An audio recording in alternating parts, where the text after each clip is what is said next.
पर रहिए, वहाँ परिचय दीजिए कि हम किस सभ्यता से आते हैं और किस राज्य से आते हैं और किस संस्कृति से आते हैं। तो वही हम लोग परिचय दे रहे थे, उनको देना चाहता हूँ, क्योंकि वो एक ऐसा विचार बन के उभरे हैं। वो विचार अभी लोगों का लड़ाई, भले राजनीतिक दल या कुछ भी हो, लेकिन वो लोग समझने लगे हैं कि हमारा पहचान क्या था और हम किस चीज़ को छोड़ते जा रहे थे। हमारी भाषा को अगर सिर्फ प्रमोट किया जाएगा और हम लोग झारखंडी संस्कृति को भूलने का काम करेंगे तो कहीं ना कहीं हमारे साथ, हमारी संस्कृति के साथ, हमारे वीर शहीदों के साथ नाइंसाफी होगा। टुसु महोत्सव रखा गया था।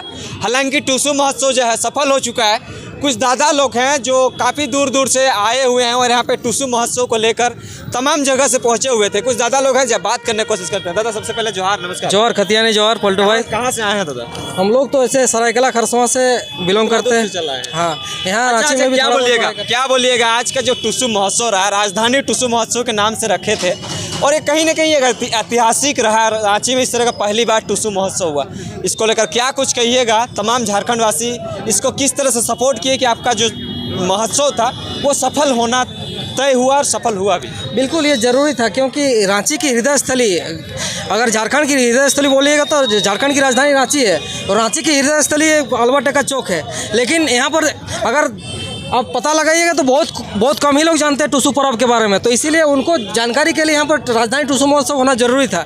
तो जयराम दा जैसे 2 साल से 3 साल से हम लोग झारखंडी भाषा खतियान संघर्ष समिति के बैनर तले हम लोग सभी मतलब पर्व त्योहारों को मना रहे हैं, अपनी संस्कृति को बचा रहे हैं। तो इसीलिए उसी के मद्देनजर ये राजधानी टुसु महोत्सव को मना रहे हैं। और ये 12 माह से 13 पर्व जो झारखंड का बोलते हैं उसका लास्ट पर्व ये टुसु पर्व को बोलते हैं। और टुसु पर्व में हम लोग धान का फसल को जो भी काटते हैं उसको घर में लाते हैं, उसको पूजा करते हैं। तो एक तरह से किसान भाइयों का एक पर्व है और ये ग्रामीण क्षेत्रों से जुड़ा हुआ है।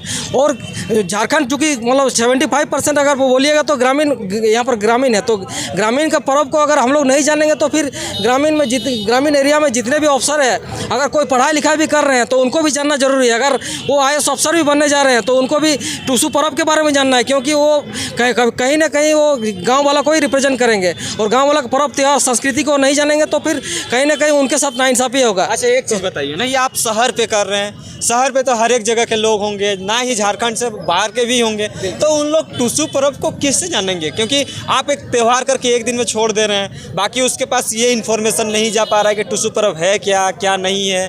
तो टुसु पर्व शहर के लोगों को क्यों? आप अगर इस तरह से शहर में हम लोग छठ पर्व को भी हम लोग स्वागत करते हैं। बाहरी जितने भी लोग हैं वो लोग छठ मनाते हैं, लेकिन उनका हम लोग कदर करते हैं, उनका स्वागत करते हैं, उनका सत्कार करते हैं। ऐसा कभी नहीं करते हैं कि नहीं आप लोग छठ नहीं मनाइए। उनका सम्मान जिस तरह से करते हैं, इसीलिए उनको भी यहाँ पर जानना चाहिए कि हम लोग का यहाँ पर झारखंडी संस्कृति क्या है। सिर्फ बाहरी भाषा को अगर सिर्फ प्रमोट किया जाएगा और हम लोग का झारखंडी संस्कृति को भूलने का काम करेंगे तो कहीं ना कहीं हमारे साथ, हमारी संस्कृति के साथ, हमारे वीर शहीदों के साथ नाइंसाफी होगा। इसलिए जयराम दा बार बार बोलते हैं कि सवाल बनकर फिर उठूंगा, बन सके तो जवाब रखना, मेरा खून बेकार ना जाए, मेरा खून का हिसाब रखना। अच्छा एक चीज़ बताइए ना, हमेशा आप जयराम महतो के बारे में बोल रहे हैं, उनका इस संस्कृति से क्या रिलेट करता है? वो तो खतियान और नियोजन का बात करता है। खतियान और नियोजन, जिसका भी खतियान है वही संस्कृति को भी मनाता है। जो झारखंडी संस्कृति को मनाता है उसी के पास खतियान भी है। इसीलिए खतियान को संस्कृति से अलग नहीं किया, संस्कृति को खतियान से अलग नहीं किया जा सकता है। इसीलिए हमें अगर खतियान अगर चाहिए, हमारे झारखंडी भाषा चाहिए, तो हमें संस्कृति के तहत ये जितना 12 माह से 13 पर्व को भी जानना होगा। जय झारखंड, जोहार झारखंड। चलिए बहुत बहुत धन्यवाद। दादा क्या कहिएगा, आज राजधानी में टुसु महोत्सव मनाने के बाद कैसा लगा कि आज जो लोग उमड़े यहाँ पे हज़ारों की संख्या में, लाखों की संख्या में लोग आए, इसको लेकर क्या कुछ कहिएगा? कितना दिनों से तैयारियां कर रहे थे और ये प्रोग्राम को लेकर मेन क्या रीज़न रहा कि इस जगह भी इतना एक चौक चौराहा पे जहाँ पे सब जगह के लोग आते हैं, एक अलग माहौल रहता है, वहाँ पे आप लोग टुसु महोत्सव किए? जी, टुसु महोत्सव इसलिए किए कि हम लोग का पूर्वज से चलते आ रहा है ये पर्व और पूर्वज का ही देन है टुसु पर्व। और इस पर्व का मेन मकसद है धान का खेती। धान, आज जो धान को ही हम लोग टुसु बोलते हैं और टुसु का वाहन है चौड़ल। तो जो धान होता है उसी से हम लोग का उसी का पूजा करते हैं। पर्व त्यौहार पूरा इंडिया में हो चाहे तो पूरा विश्व में उसी को अनाज मानते हैं।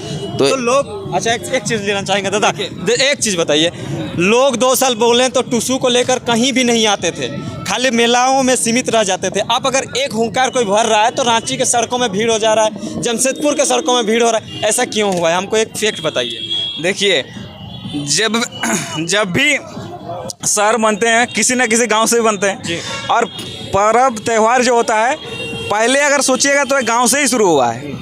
सभ्यता या कहीं भी चले जाइए वो एक गांव से शहरीकरण की ओर हुआ है। तो अगर आज लोग शहरीकरण के चक्कर में अपने आप को डेवलप करने के चक्कर में अपना अगर संस्कृति को भूल जा रहे हैं तो जैसे डहर पहले था उसमें शहर बस गया तो उसी शहर में अब डहर टुसू हो रहा है। उसको फिर से जगाने के लिए कि आपका पहले क्या था उस संस्कृति को लेके भी साथ में आधुनिकता की ओर चले। और एक मैं बोलना चाहूँगा जैसे आपने कहा कि खतियान सा क्या संबंध है इस संस्कृति से। देखिए खतियान जो होता है किसी जमीन का होता है, ठीक है। तो जमीन में क्या होता है धान का, ये जो टुसू चल रहा है अभी ये धान से संबंधित है। धान कहाँ होगा खेत में, तो खेत से संस्कृति जुड़ा हुआ है। अर्थात हम लोग जब उससे लगाते हैं बोते हैं उससे काटने तक का ये जो सारा चीज़ होता है इसमें तरह तरह के नियम होते हैं, पूजा होता है। तो इस तरह से इस संस्कृति को समझा जा सकता है। अतः खतियान से संस्कृति अलग नहीं है, इस बात को मैं कहना चाहता हूँ। एक ही है। अच्छा एक चीज़ बताइए, अगर हम विगत 2-3 साल पीछे जाएं तो इस तरह का प्रोग्राम नहीं होता था। बिल्कुल बिल्कुल। अब अचानक से झारखंड में क्या ऐसा लहर आ गया कि कभी कभी सड़कों पे उतर जा रहे हैं, कभी कहीं बीच चौराहे पे आ जा रहे हैं और अपने संस्कृति को दिखाने का प्रयास कर रहे हैं। ऐसा क्यों हुआ, कैसे हुआ?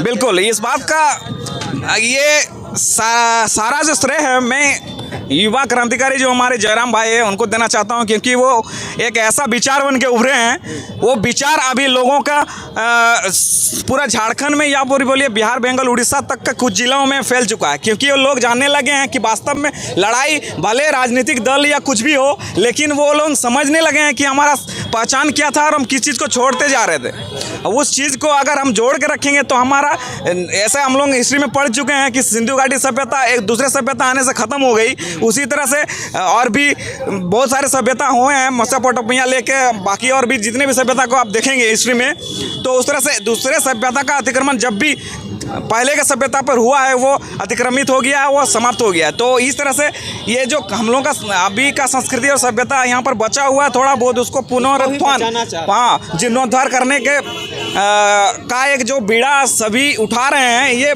काबिले तारीफ है, ये होना चाहिए। बहुत बहुत धन्यवाद। अंगद दा, आज आप लोग रांची में टुसू महोत्सव किए, क्या लगता है कि आपकी संस्कृति बची हुई नहीं है जिस वजह से आप गाँव से चलकर सीधे शहर पर टुसू महोत्सव मनाने चला है? देखिए बात सभ्यता की नहीं, बात बचाने की नहीं है। ऐसा है जहाँ आप रहिए वहाँ परिचय दीजिए कि हम किस सभ्यता से आते हैं और किस राज्य से आते हैं और किस संस्कृति से आते हैं। तो वही हम लोग परिचय दे रहे थे। राजधानी रांची है तो राजधानी रांची रहने से क्या होगा, हम रांची को ही परिचय देना चाह रहे हैं हमारी संस्कृति क्या है। नहीं, ये राजधानी रांची ही ना है। हमारे बाप का पुरखा का ना ये राजधानी रांची है कि किसी और का है जो हम किसी को बताने जाएंगे। ये हमारा राज का। अब हमको बताइए कि राजधानी में करने का क्या मकसद था? राजधानी में करने का मेन मकसद क्या था?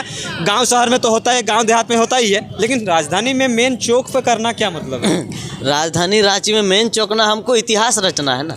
ग्रामीण क्षेत्र में होते रहता है, शहर में भी तो होना चाहिए। हम शहर में भी हैं, ऐसा नहीं कि हम ग्रामीण क्षेत्र में। और बहुत कोई आदमी लोग समझने लगता है ग्रामीण क्षेत्र का आदमी ऐसा रहता है वैसा रहता है, वही में परिचय देने आता है। हम लोग ऐसा रहते हैं, संस्कृति से जुड़े रहते हैं। ऐसा नहीं कि कुछ बाहर का कल्चर अपनाएंगे, जैसे कि हमारे कुछ बेटियां अपनाती हैं कि वेस्टर्न कल्चर अपनाएंगी और संस्कार उनको चाहिए भारतीय का। तो ऐसा थोड़ी होता है। तो वही चीज़ बताना चाह रहे थे कि हमारा जो है अस्तित्व जहां हम हैं वहां अपने अस्तित्व का छाप एक छोड़ेंगे। और राजधानी रांची में आज हुआ, किसी को कोई दिक्कत हो गया तो बता दीजिए, किसी को कोई दिक्कत ना। आदमी आके बोल रहा है कि राजधानी रांची में पहली बार ऐसा हुआ जो किसी को कोई दिक्कत नहीं हुआ और एकदम सुचारू रूप से ये सब कार्यक्रम सफल हुआ। बहुत बहुत धन्यवाद। जिस तरह से हम लोग रांची में जहाँ पे टुसू महोत्सव हुआ था वहाँ पे हैं और भी दादा हैं, क्या कहिएगा दादा जिस तरह से आज टुसू महोत्सव एक ऐतिहासिक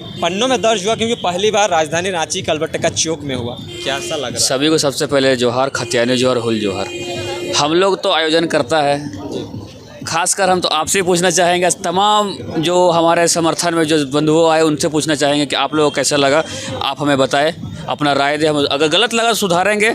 लेकिन आप देख रहे होंगे कि प्रशासन से लेकर यहाँ तक विधि व्यवस्था को लेकर हर कुछ को लेकर हम लोग सुचारू रूप से था। वॉलंटियर के यहाँ पे मुख्य भूमिका रही। हम लोग 100 से अधिक वॉलंटियर जहाँ पर से भी टूसू आ रही थी, चाहे वो रांची विश्वविद्यालय के टूसू हो, चाहे वो किसी प्रखंड का टूसू हो, चाहे वो किसी अलग जिला का टूसू हो, हम लोग सब जगह वॉलंटियरिंग करके उन्हें अच्छा सुचारू रूप से लाए। कहीं पे भी यातायात का प्रॉब्लम नहीं किए। हम लोग कार्यक्रम चल भी रहा था परंतु यातायात बाधित नहीं हुआ, यातायात चलते रहा था। सफलतापूर्वक सब कुछ हाँ। सही सलामत रहा। जी। चलिए, बहुत बहुत धन्यवाद। तो इस तरह से हम लोग अभी ग्राउंड जीरो पे आके आपको लास्ट एंडिंग पॉइंट्स में ये दिखाने का प्रयास कर रहे हैं कि सफलतापूर्वक जो कार्यक्रम था वो सफल हो चुका है। बने रहे, देखते रहिए नेक्स्ट टाइम क्या होता है, ये देखने लायक बात होंगी। जोहार, नमस्कार।